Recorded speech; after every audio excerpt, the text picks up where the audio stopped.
Kuwait, কাতার ও যুক্তরাষ্ট্রের Michigan প্রতিনিধি পাঠানো তথ্যচিত্রে প্রবাসের সংবাদ জানাচ্ছেন শাহাদাত শাওন।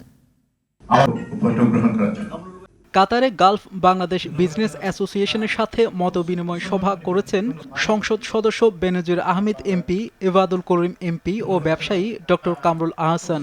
এম সাইফুল আলমের সভাপতিত্বে ও সুলাইমান গনির সঞ্চালনায় মতবিনিময় সভায় অংশগ্রহণ করেন কাতারে নিযুক্ত বাংলাদেশের রাষ্ট্রদূত মোহাম্মদ নজরুল ইসলাম, বিসিকিউর president engineer Anwar Hossain Akon, Gulf Bangladesh business অ্যাসোসিয়েশনের সাধারণ সম্পাদক মাহবুবুর রহমান চৌধুরী বাবু, শফিকুল ইসলাম প্রধান, ইঞ্জিনিয়ার আবু রাহেন সহ অনেকে। যুক্তরাষ্ট্রের মিশিগানে শেষ হলো বৈশাখী উৎসব 1430। মেলায় স্থানীয় সময় দুপুর 12টা থেকে রাত 10টা পর্যন্ত চলে আবহমান বাঙালি সংস্কৃতির বিভিন্ন ধরনের পরিবেশনা। এ মেলার আয়োজন করে নারী উদ্যোক্তা লোবা পলাশ। মেলায় পাহাড়ি সাজসজ্জা, জুয়েলারি সহ বিভিন্ন ডিজাইনের পোশাকের সমাহার ছিল চোখে পড়ার মতো।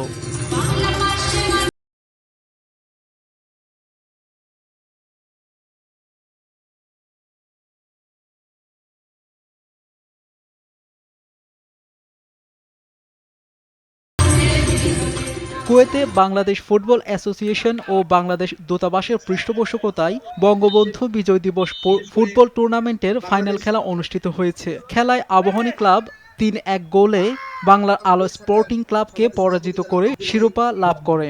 সংগঠনের সভাপতি হযরত আলী মল্লিকের সভাপতিত্বে ও সাধারণ সম্পাদক কোরবান আলীর সঞ্চালনায় অনুষ্ঠানে প্রধান অতিথি ছিলেন রাষ্ট্রদূত মেজর জেনারেল মোহাম্মদ আতিকুজ্জামান।